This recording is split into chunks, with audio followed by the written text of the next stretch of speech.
Hi hello அஸ்ஸலாமு அலைக்கும். Welcome back cook with SMS. இன்றைக்கி 4 கிலோ சின்ன வெங்காயத்தில் எப்படி கறிவிடகம் போடுறதுன்னு பார்க்கலாம். வீடியோ ஸ்கிப் பண்ணாமல் லாஸ்ட் வரைக்கும் பாருங்கள். அப்போ தான் உங்களுக்கு சரியான அளவுகள் புரியும். கொஞ்சம் டிப்ஸ் கொடுத்துருக்கேன், அதையும் ஃபாலோ பண்ணுங்கள்.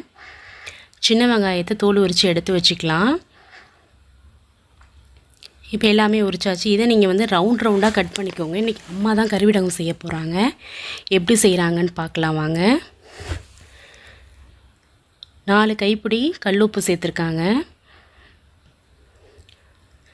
சேர்த்து இதை நல்லா மிக்ஸ் பண்ணி விடுங்க. அப்போ தான் வெங்காயம் நல்லா வதங்கும். 200 பூண்டு சேர்த்துக்கலாம்.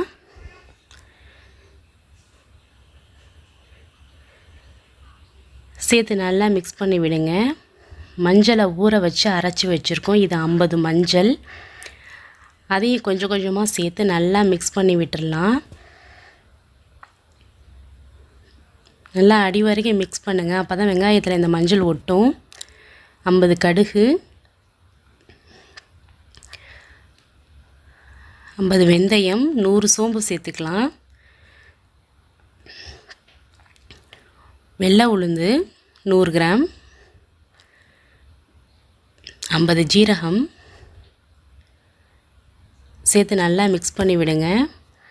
நான் இந்த ஆல் இன்க்ரீடியன்ட்ஸ் எல்லாமே டிஸ்கிரிப்ஷனில் பின் பண்ணி வைக்கிறேன். வேணுங்கிறவங்க செக் பண்ணி பாருங்கள். கருவேப்பிலை தேவையான அளவு சேர்த்துக்கலாம்.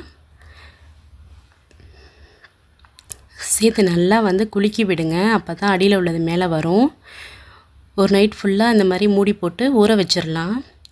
இது மறுநாள் காலையில் இதே மாதிரி நல்லா மிக்ஸ் பண்ணி விடுங்க. மிக்ஸ் பண்ணதுக்கப்புறம் நம்ம வெயிலில் நல்லா காய வச்சுக்கலாம். ஒரு தாம்பளத்தில் போட்டு காய வைங்க.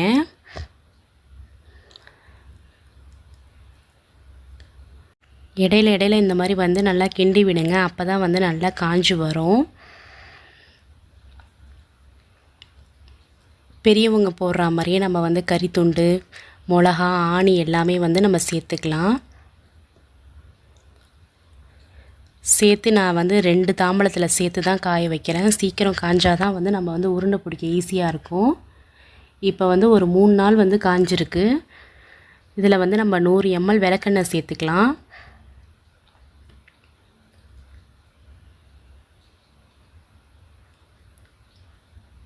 சேர்த்து நல்லா மிக்ஸ் பண்ணி விடுங்க. எந்த அளவுக்கு நம்ம போட்டோமோ அந்த அளவுக்கு நல்லா சுருண்டு வந்துடுச்சு பாருங்கள். இதை நல்லா இப்போ மிக்ஸ் பண்ணி விட்டுட்டு இப்போ உருண்டை பிடிக்க ஸ்டார்ட் பண்ணிடலாம்.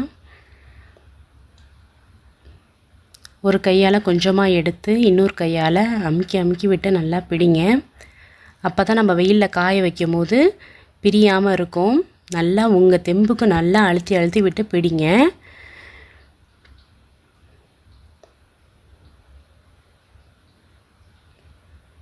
இந்த மாதிரி நம்ம உருண்டை பிடிச்சி வச்சுக்கலாம். எல்லா உருண்டையுமே இதே மாதிரி பிடிச்சாச்சு.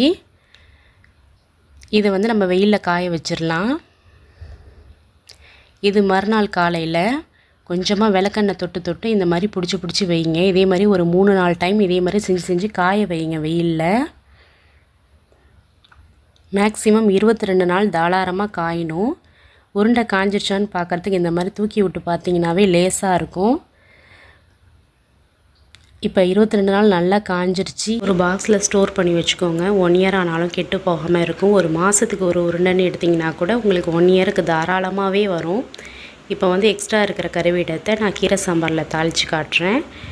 வீடியோ பிடிச்சிருந்துச்சுனாங்க கண்டிப்பாக நீங்கள் ஃபீட்பேக்கை எனக்கு கமெண்ட்டில் சொல்லுங்கள். பிடிச்சிருந்துச்சுன்னா சப்ஸ்கிரைப் பண்ணி